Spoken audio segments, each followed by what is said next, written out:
Hey everyone, let's finish up the budget guides for the current Dark Visions. We'll continue on Thursday. The last one remaining is the Opiomorph boss, which is an aquatic machina boss weak to Earth. And that one's a little bit special in that it it has passive evasion, meaning we need everyone to shoot double hand, at least the physical DPS.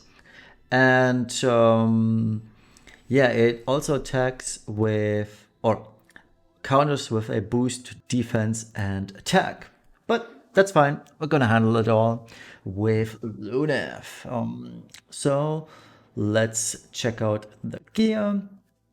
As you can see, I am using Diverty.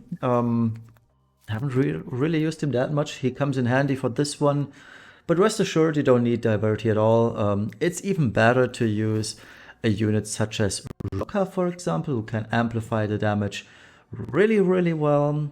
But Cyan also works, or any other. Well, there aren't that many Earth DPSers these days, but Roka, Cyan, Beach Boy, Shinju also comes to mind. She's super good for this and probably caps this on her own. Alrighty, so how does this work? Errors, no gear. Jessie, the usual, as you've seen in the previous videos. She is on bust style this time, so I actually gave her that so the chain doesn't break. Mastermind Xon has Craftsman Secret Book. That one is for the case you don't have Diverty on your team, or Roka for that matter. That way he can imbue himself with Earth. We also got Martial Glove for some accuracy. We got Radiance for more accuracy. That's only 50%. I'd wager this is enough. I'm not 100% sure, but if you really want to make sure that everyone's on full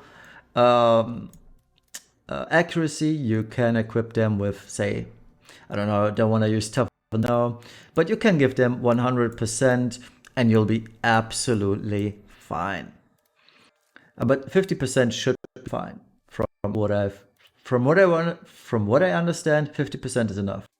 At least in all my previous tests, 50% on everyone has been enough. Maybe I was just lucky on all units. Who knows? Dark Knight Lunef, I was just lazy and kept the gear from my previous run against the was it Dragon boss? Honestly, like I said, I'm lazy. So nothing really changed here. He's on Blue Wave, that's important for later. And Diverty, he has only his Brave Shift equipped. So this is the gearing. I only have one of his STMR, but I want to keep this budget, so we're only using one because it's EX+2. Standard gearing, nothing too fancy. He's using Louise's vision card. So I do want to mention I was too lazy to limit break his stats, so he isn't dealing full damage. He isn't also the best, like I mentioned, keeping it as budget as possible. So he's at maxed out Esper damage, almost maxed out Evo damage, at least maxed out LB damage, so that's fine. A decent variety of stats here. Looking good. And lastly, we got Tidus. He's on Nerni's Trendsaber, which is a 50% aquatic killer.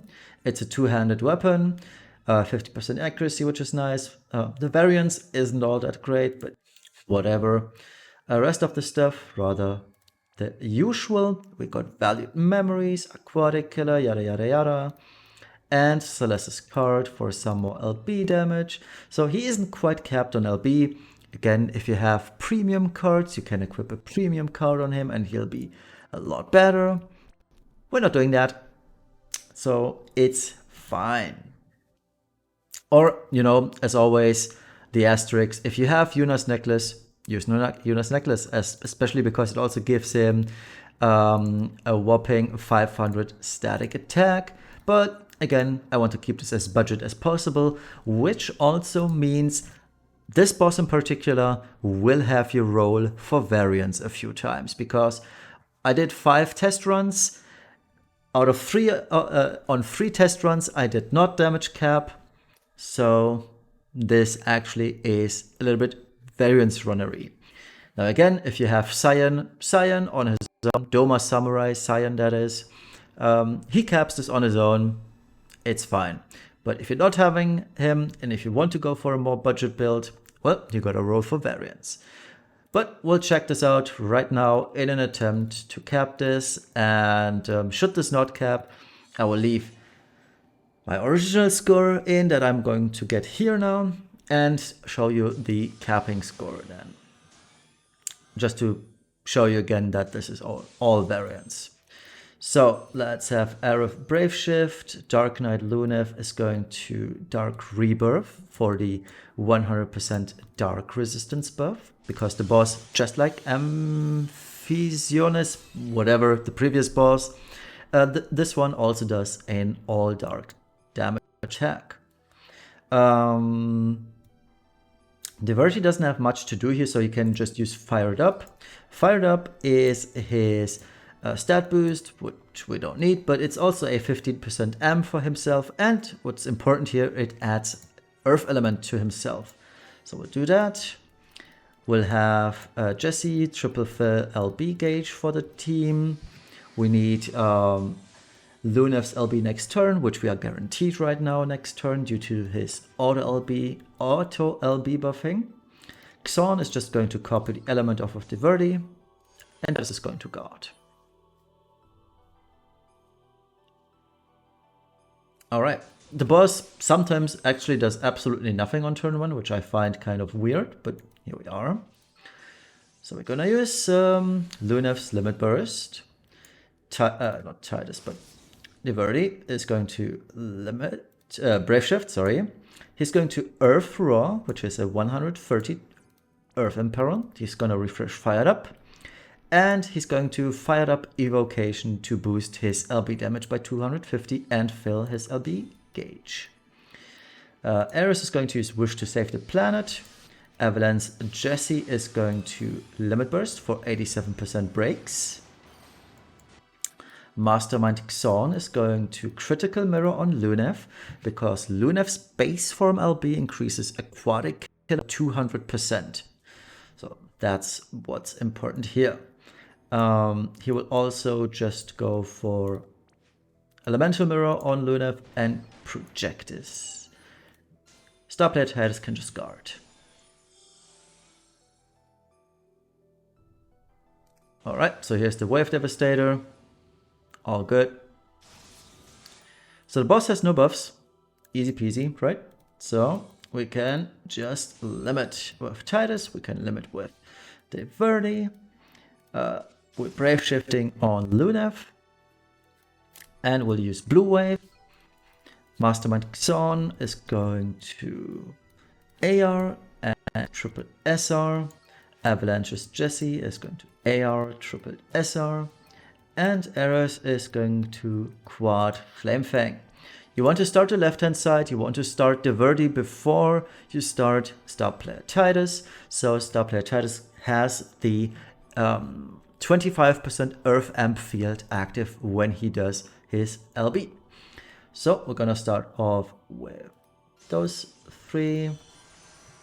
We'll start off with those 3.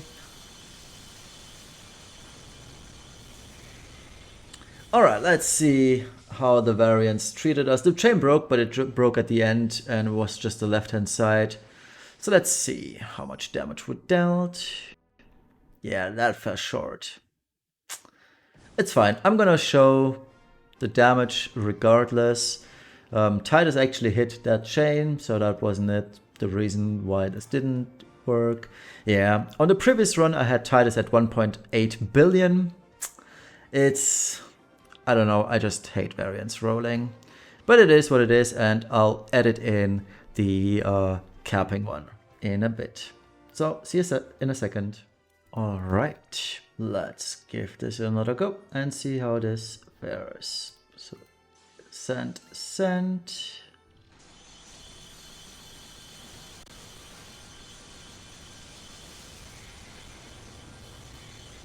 1.7 on Tidus. Okay, so there's definitely the trick. Again, all variants pretty much.